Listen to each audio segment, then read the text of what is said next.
Okay, well, our guest today is Amanda Siebert. She is a freelance journalist who writes about drugs. Well, enough said. How you doing, Amanda? Amanda's work focuses on the intersections of business and culture in the cannabis and psychedelics industries, and she's written for some major publications like Forbes and the New York Times. Hashtag Free Britney. Sorry, different episode. Amanda's first book, The Little Book of Cannabis, How Marijuana Can Improve Your Life, was published in 2018. On the same day, cannabis was legalized in Canada. Wow. It's also been named the PR girl in me just got goosebumps all on my body. I was like, wow, smooth move. Was that planned? That was planned. Yeah, it was like a little bit of a hustle at the end to make sure. Very well planned. Well, it worked for you because it was named the #1 nonfiction book on cannabis in the country. And now, Amanda, your second book, The Little Book of Psychedelics, will be out soon. And Amanda's joining us today to talk about how psychedelics like magic mushrooms can be used to treat a variety of mental health disorders. Welcome, Amanda. Woo! We have wanted to do this episode for so long. Yeah. It's funny that because today I was searching for the Zoom link in my email and I found an email from you from like 2 years ago. And I was like, oh, wow. It must have gone to like some other folder thingy or whatever. We weren't cool enough then, I guess. Right. But you know what? A part of me is happy you didn't see it then because we have way more to talk about, more than just the Little Book of Cannabis. But we want to start there too, because what inspired you to write this book? What is your love? Like, where does your love of cannabis come from? It comes from a couple of things. I mean, I used it primarily like through college to help me be less stressed out. And like college is also a time lots of people are drinking all the time, and like I'm at a point now where like I don't drink at all, but like back then it was like all the time, constant. And for me, cannabis was like a way to, drink less and also be less stressed out, less, number of things. And then a couple years later, I was actually diagnosed with PTSD and anxiety and depression. And cannabis was really like a way for me to kind of escape some of the symptoms of that. And I just use the word escape, but I don't mean like, relieve the symptoms. Relieve, thank you. That's a much better word.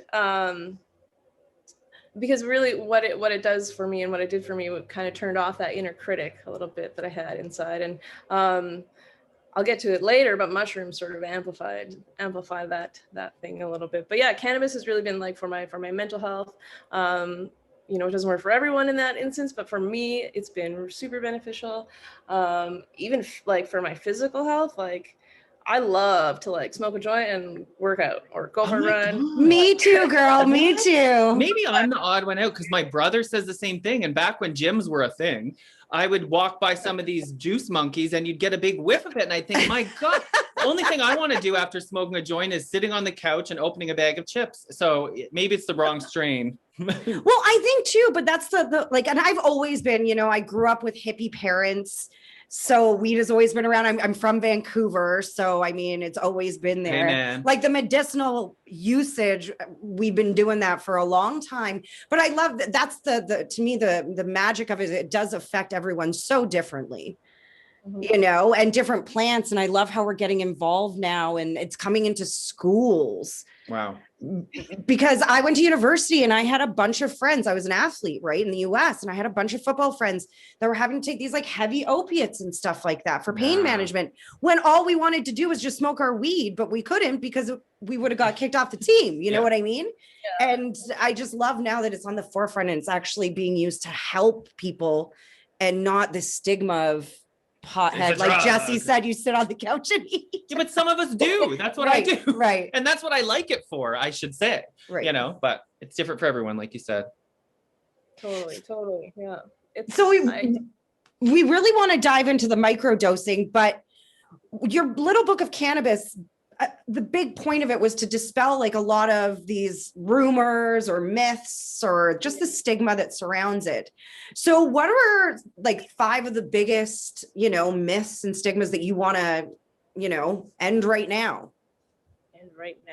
Well, it's not something that I talk about. Well, actually, I guess it is something I talk about in the book. I have a chapter on creativity and mood and I guess it sort of relates to creativity, but people have this idea that like people who consume cannabis are lazy, that they don't get anything done.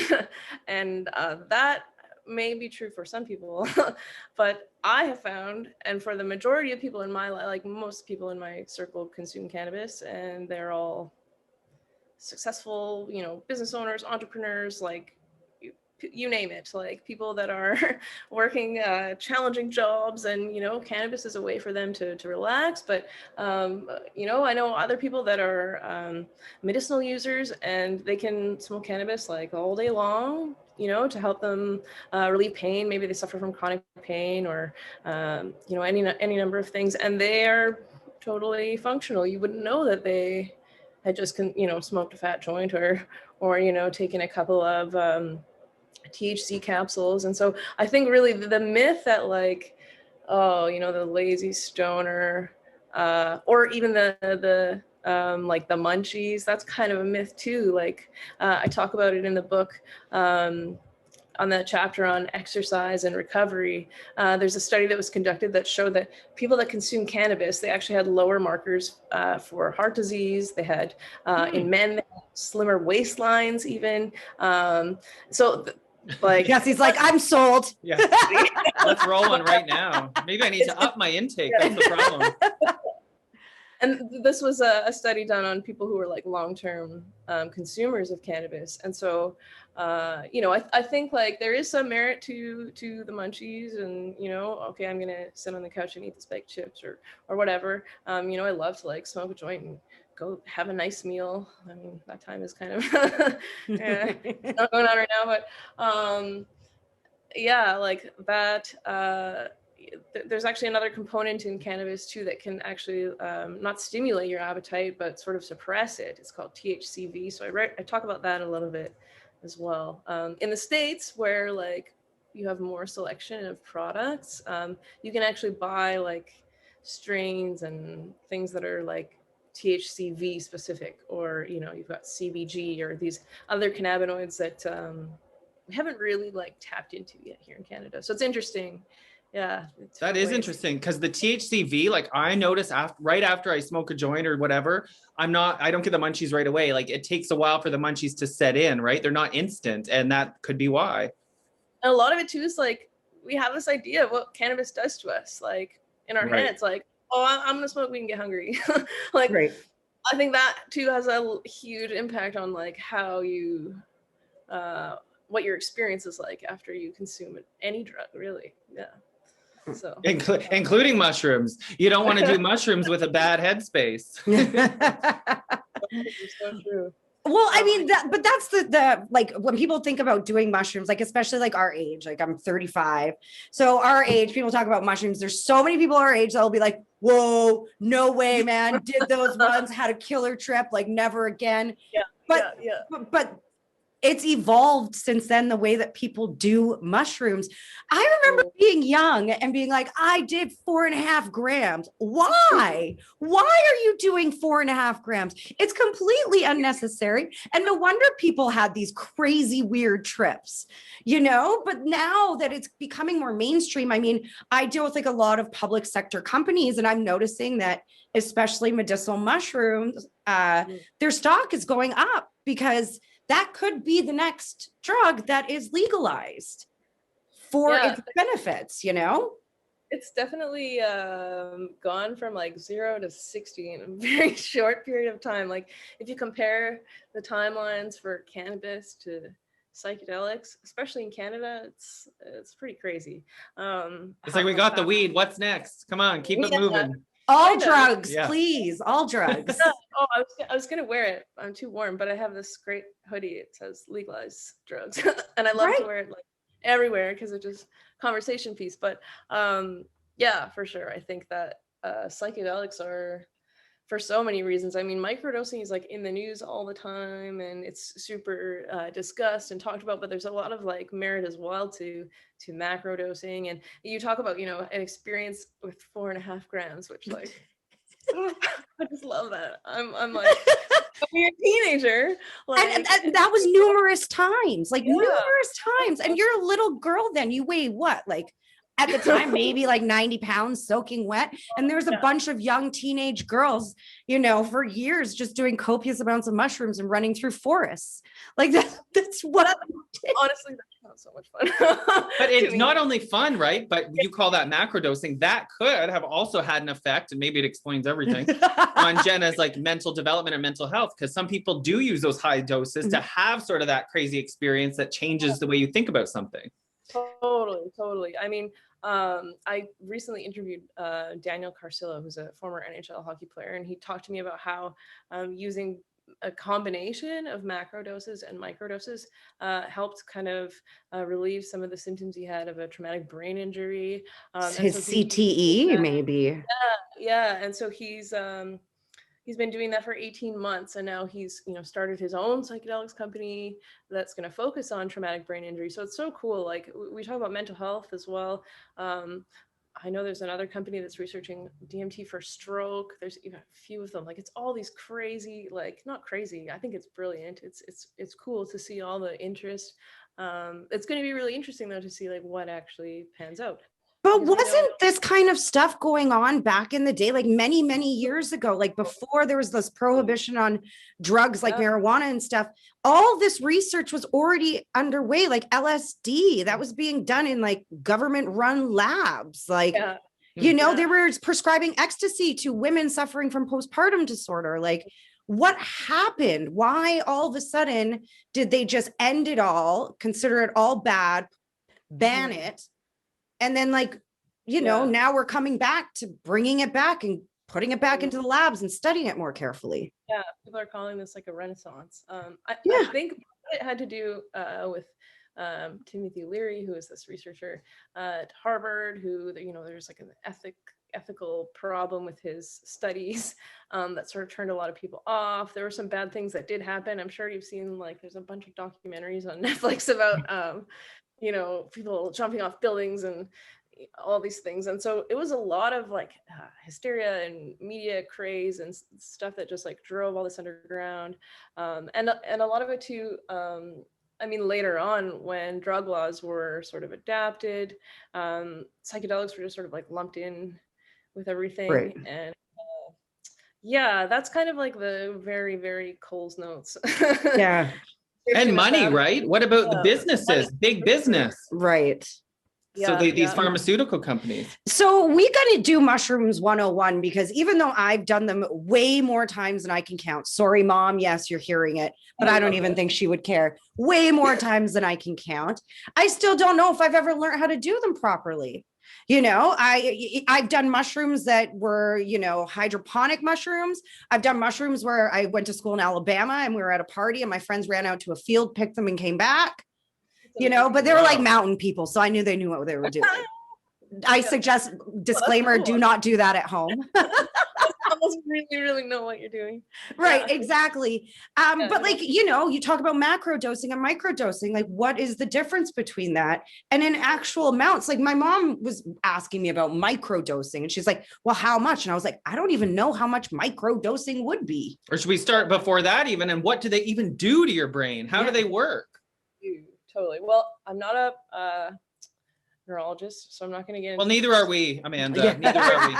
But essentially, what these things have been shown to do is cause or create this thing called neurogenesis. So it's basically it's creating new pathways in the brain, and so you can kind of assume why, like for someone with a mental health issue, is huge, right? So when you're under the influence of a psychedelic, if you haven't done them. Yeah, I mean, you're going to feel kind of out of your body, out of your mind a little bit. And that's kind of the point. But it really is also sort of a mind expanding tool. You're really using it to understand your own consciousness a lot better. And I can see why, like as a teenager, you know, like you're like, whoa, what is this very powerful substance in copious amounts? Like, I don't know what I'm, you know, yeah, it makes sense to me that would be kind of the response. But, you know, as an adult, when you're using them sort of with intention, that's something we talk about a lot. We talk a lot about set and setting.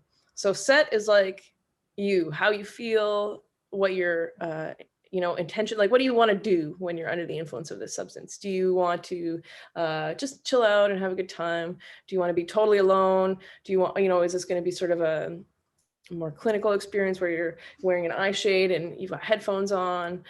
So all of that, I would advise that you sort of come up with like a plan ahead of time. Who are you going to be with? Where are you going to be? Are you going to be in a comfortable space?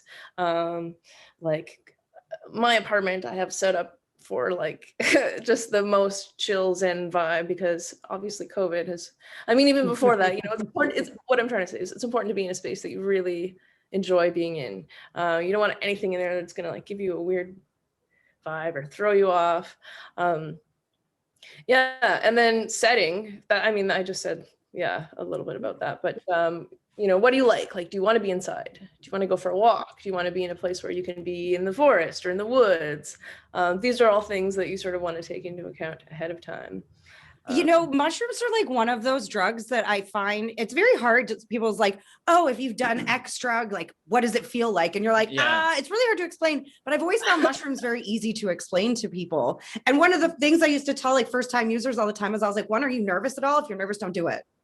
I was like, you need to be excited and looking forward to it. You need to be in the right state of mind, And I was also like, go outside and explore. Cause to me, and that's how I always explain it. I says, it makes me feel like I'm 10 years old again, playing in a playground. Like I just want to play and frolic. Oh, that explains New Year's Eve. Right. Exactly. Play and frolic. But so a lot of people that have used it are asking you like, how can people do what's now called microdosing and function in their job, function out in society? Because we've all known that like once the giggles kick in and you get that rush of feeling that, the rest of the night is up in the air. Totally. So whereas macrodosing or kind of, when you're taking like an intentional trip, so to speak, that's going to be a dose that's probably in the range of like, depending on your tolerance, 2.5 to 5.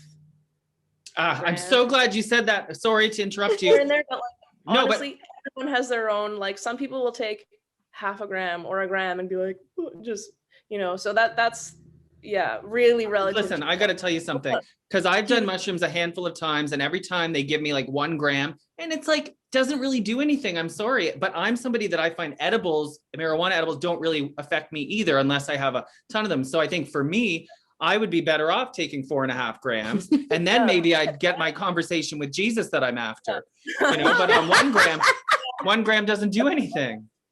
So I'm glad you said start at 2 if you can, but you're right. You should know yourself. Yeah, definitely. Like it's a good thing. You're totally with mushrooms. Like start with 1 gram and wait a little bit. And if you're, with a friend and they start feeling something and you don't, well, maybe you take another gram, like really like gauge where you're at and go with what feels good. Like, but you're not going to die even if you take too much. You're not going to die. That's the thing. Psilocybin mushrooms are the safest drug. There's a global study that was done that basically categorized drugs according to how safe they were based on how many people were admitted to the hospital for using them. And at the top was alcohol and heroin, and at the bottom was psilocybin. So isn't that crazy? I love my mushrooms. But like, how is alcohol legal when it kills so many people and causes so many crimes, but something that is so safe, right? But this is the conversation right now. And finally, people are starting to realize, hey, wait a minute.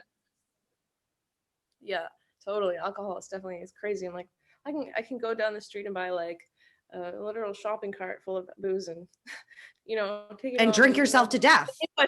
Exactly. And literally drink myself to death. But if I want to buy like 6 or 7 weed drinks, like I can't. Right. I have to make trips to the store. What? Wow. Really weird. Drinks that aren't going to make me like, oh, maybe I'll fall asleep. Shit. Yeah. Like it's crazy. So that's really good advice. If macrodosing is if you want to get silly, if you want to get a little silly, then macrodose, and you say start with 1 gram, wait a little bit, see how you feel, and move up by 1 gram each. Wait, because I know you're going to go ahead. Oh yeah, totally. Like silly, if you want to get silly too. And some people want to like use mushrooms to go into their shit, essentially, like their emotional trauma or whatever. And if you're going to do that, I suggest that like try and see a counselor, like have like a little bit more of a plan, be with someone that you really trust that you can talk to. Like the other thing about mushrooms, this is why a lot of people say like, oh, I don't have a bad trip. Like some people get really upset and bad things come up and they have memories and all these things that, you know, come out of their subconscious. So you have to really be aware of that. I mean, like if you're at a place in your life where things are like nuts and crazy and you know, you just feel like really not grounded, like I would really suggest like try and get yourself to a grounded place emotionally, mentally, before you do mushrooms. And that's regardless if you're doing them for fun or like to clear up some emotional stuff. Yeah, just like make sure you're in a good headspace would be. Well, what you said earlier was really interesting because you mentioned it creates new pathways. So when you talk about stuff coming up from your subconscious, they're using those new pathways that the mushrooms are creating. I once read an analogy that it's kind of like when you ski on a hill. After a while, everybody's skiing down the hill so you can see where the ski marks are. And mushrooms is like a new dusting of snow. So suddenly there's no more ski marks and your brain can make new ones. That kind of blew my mind, right? Cool analogy.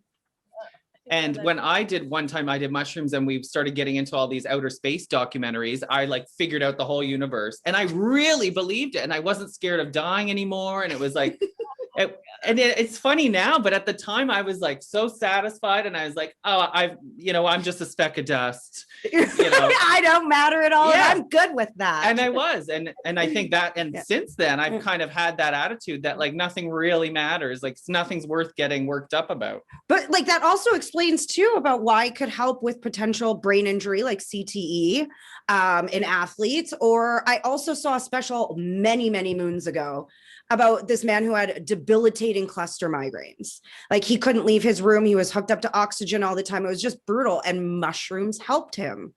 And again, because it was creating those different pathways potentially, I don't know. I mean, we don't know a lot about the brain as is, let alone what we know about the brain on mushrooms, right? Yeah. Right. So on to microdosing, because this is something I'm so excited about because I have ADHD. So sometimes I suffer from anxiety. I went to Toronto. I can't remember how long ago. Obviously, it was probably a year ago when we could go places. And everyone I knew was microdosing. Everyone was talking about it and they were just so happy. Like a lot of them suffered from anxiety, which is very common now, along with depression. And it was like life-changing. So I was like, I need to learn more about this because I just think if I took mushrooms, like, I don't know if I could function daily. Well, that's the attitude. Because how much am I taking? Like, that's the part that I'm very confused And of all about. the drugs, right? People think of mushrooms, they're like, those are going to make me all wacky. Oh, I'd be the fucking best person in the world, though. Everyone would want to hang out with me. I would be the nicest, most kindest, happiest person ever. You're a very kind drunk. Right. So but I would still need to function. You know, I don't know if like I'd even be able to do basic math. Right. So there is the difference between how much you take. So microdosing, is the way to go, apparently. Is it? You tell us, Amanda. So microdosing, yes, it's everywhere. I agree with you. It's like everybody's talking about it. So a microdose, what a microdose is a subperceptual dose of a psychedelic that you take that you don't feel. Okay, now in English. So it's basically a dose of a psychedelic that you take and you're not going to feel anything.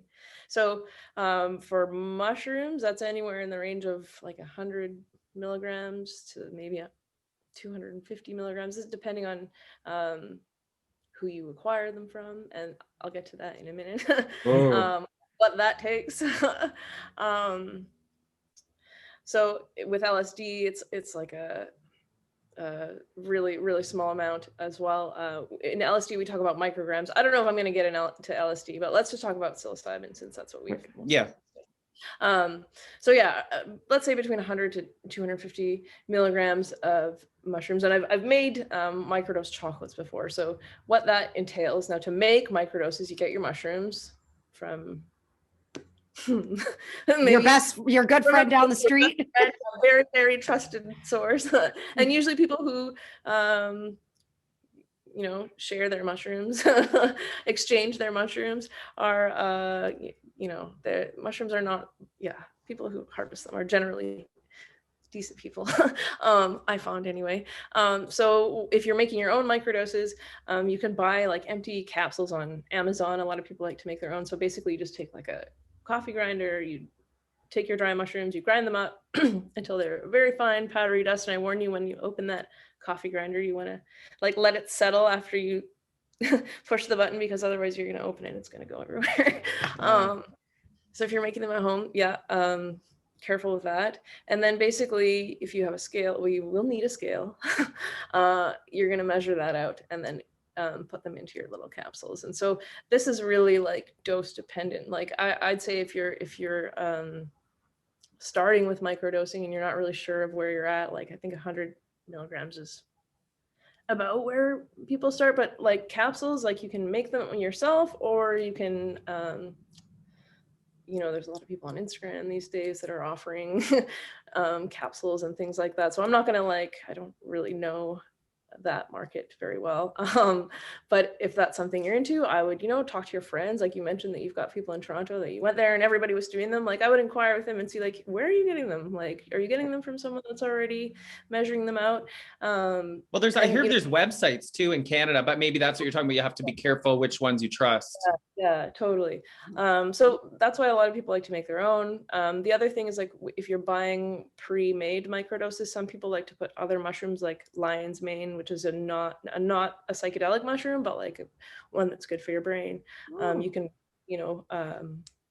find it in the drugstore in capsules or in your health food store. So yeah, you want to be aware of what other things might be in the capsules if you're buying them pre-made. And you just pop one in the morning before you head out the door? You can do that. Some people like to, this is the thing, it's kind of funny. It's very, however you prefer. So some people like to take. I guess what I'm confused about is what's the effect that you're feeling if you're not feeling anything? Not feeling anything. This is before I was talking about cannabis and how it sort of shuts off or quiets down that inner critic. For me, microdosing is that is what disappears entirely for me. I'm able to focus that mind chatter that's constant in your brain, just is quieter. And so it's a lot easier to, if I'm writing, kind of get in a zone. If I want to just take a day and do nothing, it's sometimes nice to do that. And just the effect is for a lot of people that they experience relaxation. In my experience, so I'm not microdosing currently, but 2 years ago I was microdosing sort of. And I'll preface this by saying that I wasn't taking SSRIs or antidepressants because people in my family had not had good experiences with them, and I thought, okay, this isn't for me. I don't feel comfortable doing this. And that's not saying don't do that. I know that for a lot of people, antidepressants are a great thing. Anyway, some people use them sort of in place of that. And I'm not a doctor, so please, none of this is medical advice. I'm just talking about. Well, no, I'll tell you right now, though, I have a family member. I have a family member that's doing exactly that. They didn't want to take antidepressants, so they're trying this and having great success with it. So microdosing. But just like antidepressants, everyone's different and everyone reacts differently to them. So if your current isn't, try something else. And if that doesn't work, try something else until you find something that works well for you. Can someone please tell Britney Spears? Yeah, totally.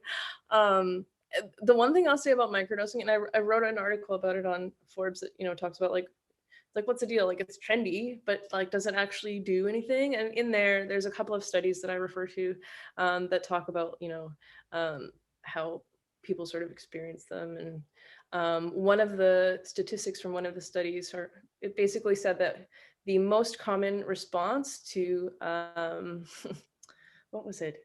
It was a question about side effects that people had, and the most common response to negative side effects that people had was none. Which I think is really interesting. But yeah, again, one study, one statistic, but there's a bunch of other kind of papers and things that I go over in there. Yeah. The only negative side effects I've ever gotten from mushrooms is a little bit of gut rot. And obviously that's because I was eating my weight in mushrooms. And just sometimes you get gut rot, which maybe you get the poops. Or you can't sleep, maybe. If you're macrodosing, maybe. Right, exactly. Yeah, the poops. Well, that's the thing, Mike. That's one thing that a lot of people have trouble sleeping on mushrooms. Is how about microdosing? Will you have that same issue, or is it because you don't feel it? So I like generally for the most part, most people that I know will take them like earlier in the day. Some people have found that taking them in the evening, and this is kind of like, you know, like sometimes you smoke a joint with someone and it makes you really giddy and they're like, okay, go to bed. Like some people actually have the opposite experience where they find that they sleep better if they take the microdose before bed. Now I've never done that, so I don't really know. This is just it's like I just picture some different dreams. Well, yeah. Except you're acting out the dreams. Right. Like Mr. at the Cecil Hotel. But so it affects everyone differently. It's like people that can drink coffee after dinner and then go right to bed. I'm like, what? If it's after 2:00, I cannot have a coffee. And that's the way my brain chemistry is. So we can't, emphasize enough to know yourself or, experiment slowly to figure it out.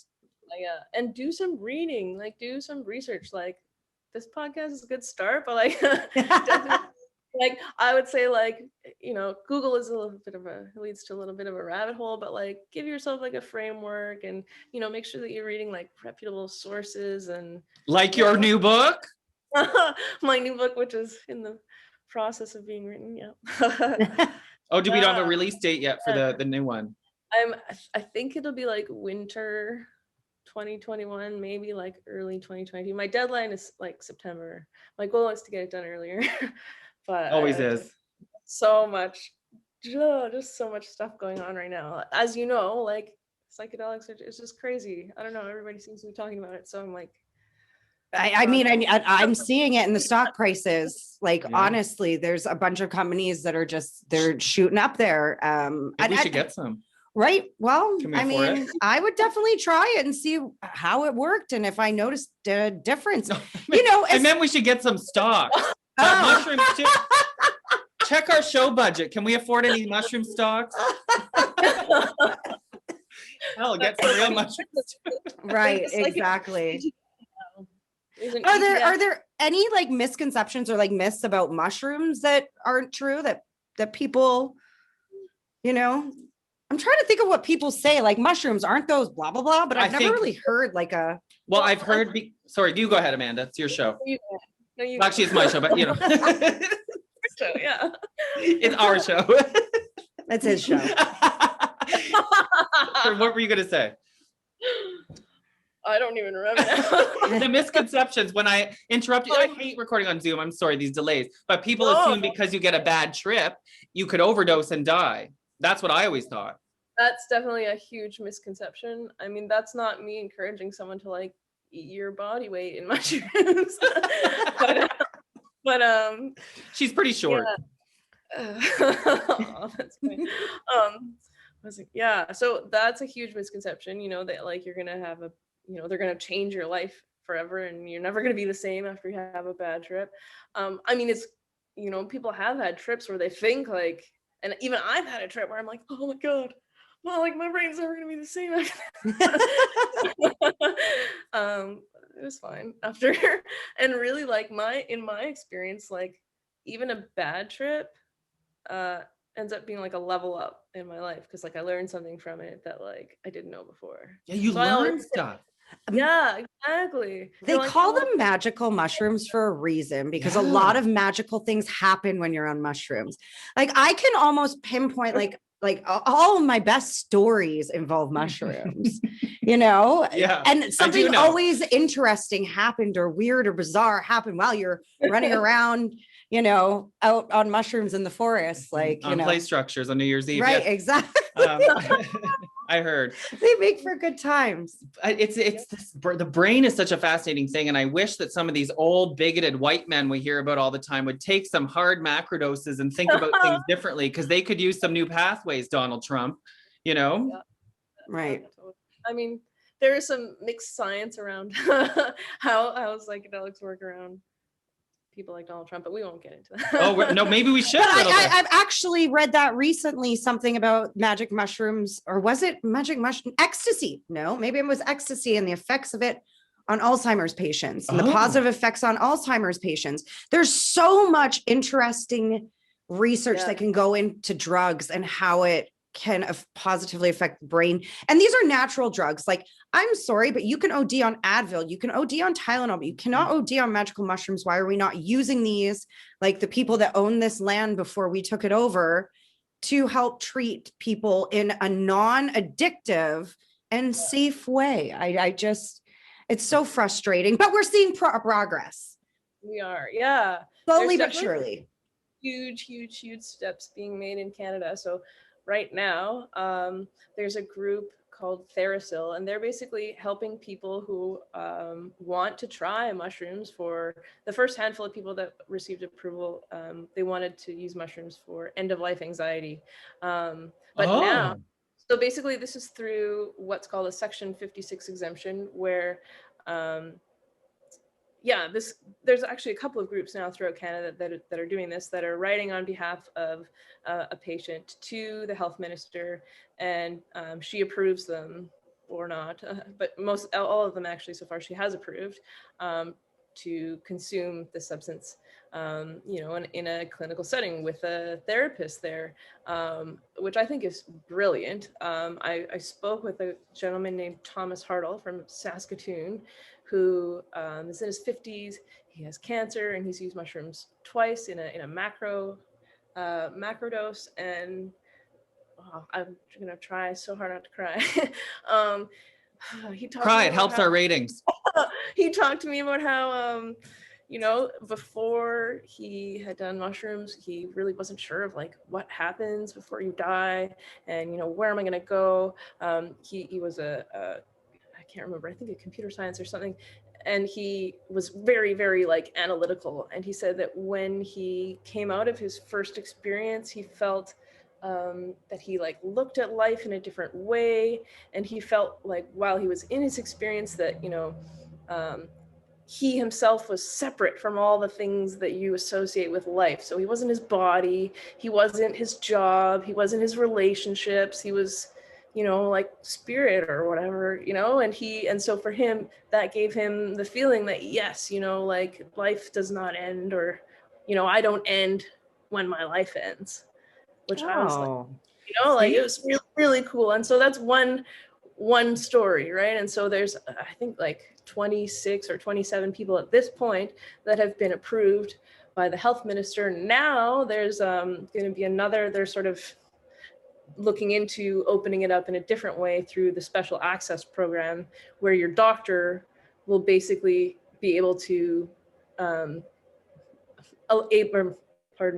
be able to approve you to use these drugs. So you won't have to like go through this entire process of mailing the health minister and all this stuff. So yeah, it's really interesting. I have a theory that this is why they're illegal, because if the powers that be let it out that we can all do mushrooms and realize that there's more to life than what we see, or that none of these laws really matter. This sounds crazy, but just hear me out. If we all stop believing in the power of the man, then maybe he won't have any power anymore. And so that's why they don't want psychedelics to get out.